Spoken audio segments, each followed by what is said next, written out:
Hey people.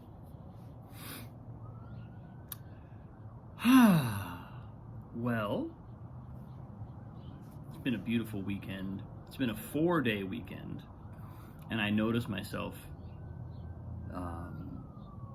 It's really interesting. I'm in a phase right now where I have a lot of projects sort of simmering. Some of them are about to become. They're about to be like rolling, boiling.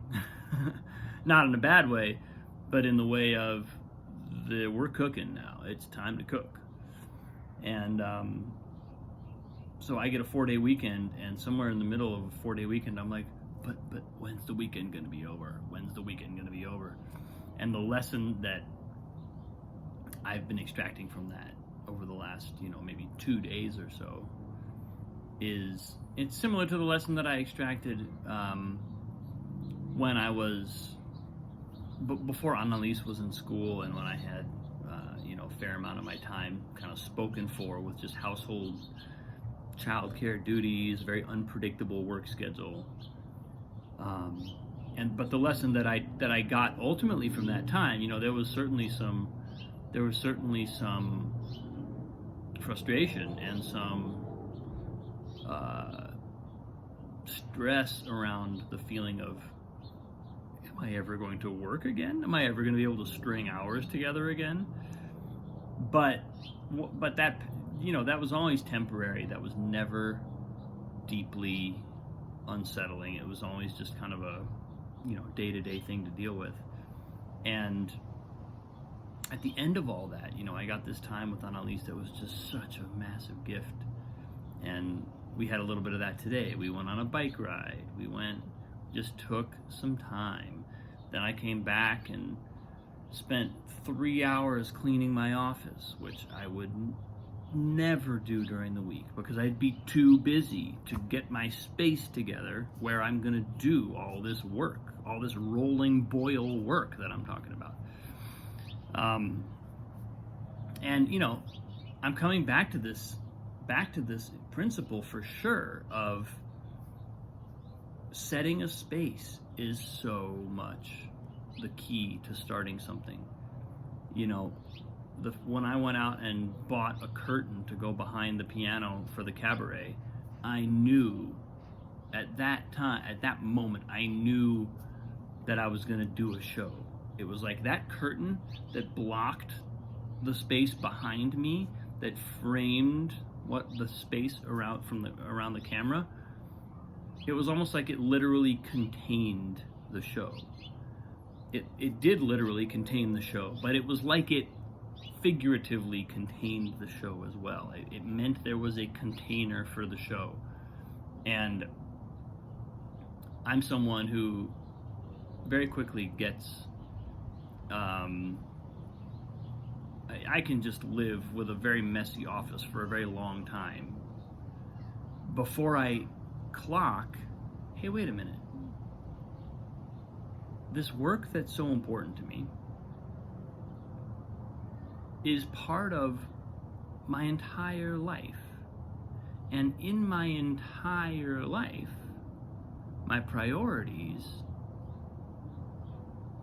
are to be present, to be here, to engage deeply and do deep work, do work that is demanding, challenging, that engages me, that evolves me, but to do it from a place of peace and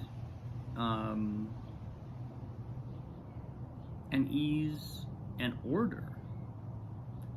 So why would I try and do that in a totally disordered space? Wouldn't that be my first priority? This is just me having to remind myself occasionally of what's so important, and this aspect of the creative process that is so big. There's another principle that I kind of wanted to unpack today.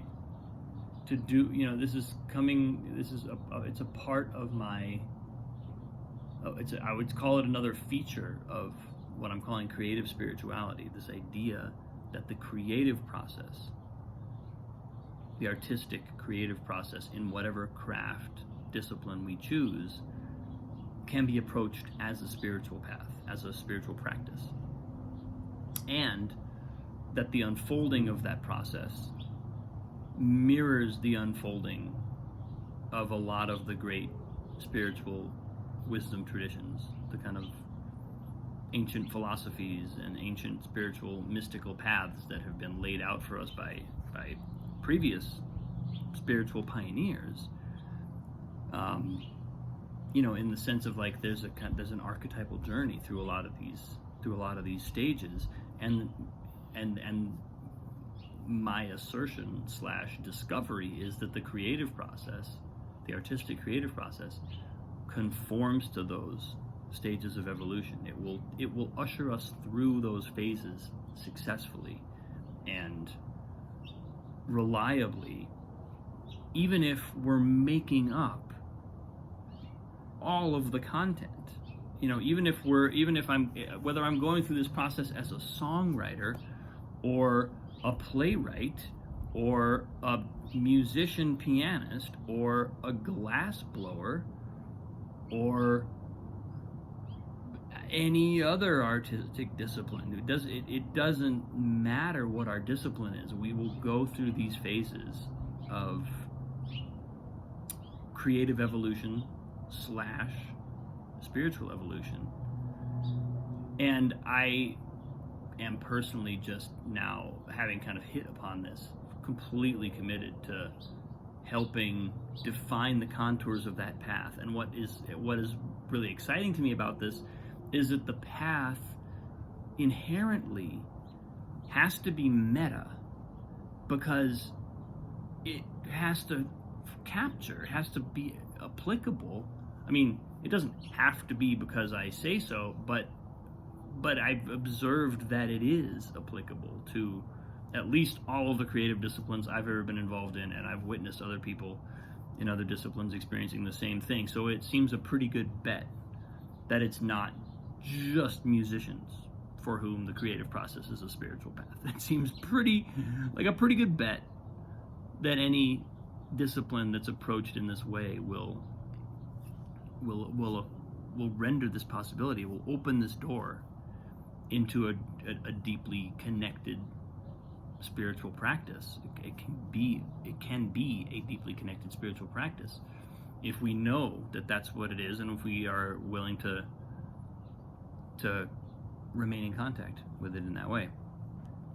Anyway, the path has to be meta because it's got to accommodate the fact that the content, the actual creative content, what an artist might be producing, might be completely different, will be completely different. Even two artists within the same discipline will be producing completely different content. So that's exciting to me. And I feel like I sort of cracked the door open on this with my piano course, because I knew I wanted to construct a course. I knew I wanted to create an intensive that would allow students of all different levels to participate and apply the lessons deeply and satisfyingly to wherever they are. And I got students who were playing Beethoven sonatas and etudes and Rachmaninoff, all the way to students who'd never played the piano and couldn't read music and were learning their first piece ever on the instrument. And I knew I wanted to create, I knew I was creating an experience for everyone that would, because if it, as a spiritual path, as a spiritual practice, the level of artistic or creative advancement is not so relevant. Of course, there's going to be progress, and we're gonna keep our eye on wanting to evolve on the creative side as well as on the spiritual side. But there's no there's nothing inherent in being advanced at a creative practice that means we're further along in the spiritual discipline of it. That's not how it works. This works at any level. And so I feel like I got a taste of that with the piano course. I got a taste of constructing a series of exercises and a series of meditations, reflections,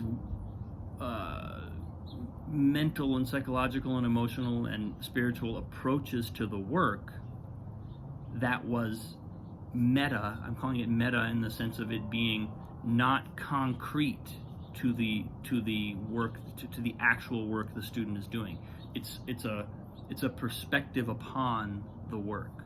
It's an approach to the work, but the student brings their own work, and can bring any work.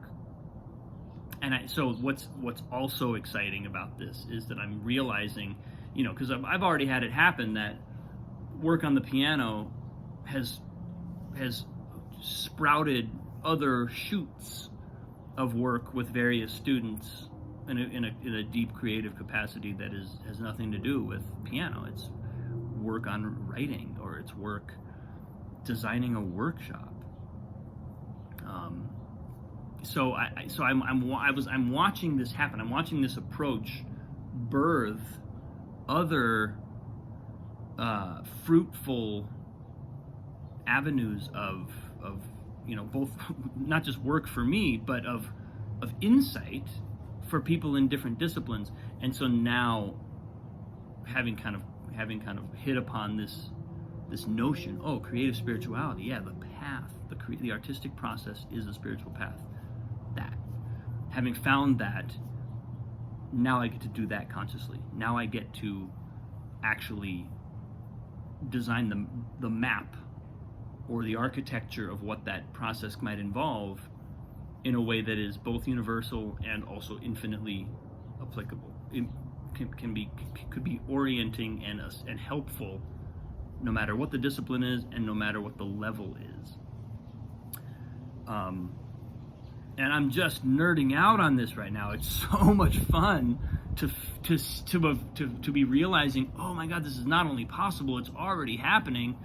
Let me capture this. Let me be conscious of what's happening here and actually engage with it on a whole new level, and hopefully be able to construct an orienting framework, both for myself and one that I can impart, that might really energize and help students or just artists do this work in this way, and recognize. It's more than anything. It's recognizing the road. It's like if your headlights are only shining one, whatever it is, 50 feet in front of you. It's realizing that there's a larger context, and that we have an orientation that's larger than just what we can immediately see, and that's reliable, and that's it's a real thing. It's these archetypal stages of unfolding are a real thing. They're not just everyone's personal experience. They are that as well, but there truly is this deeper substrate, this deeper spiritual path that we are all on. That's very exciting to me. So you're gonna hear me riff on this for a while, probably. But that's what's coming through today, people. Thanks so much for listening. Love you, appreciate you. I say it every time, but this conversation is just, it's nourishing me right now in such a central way. So much love to all of you. Have a great day. I'll see you tomorrow.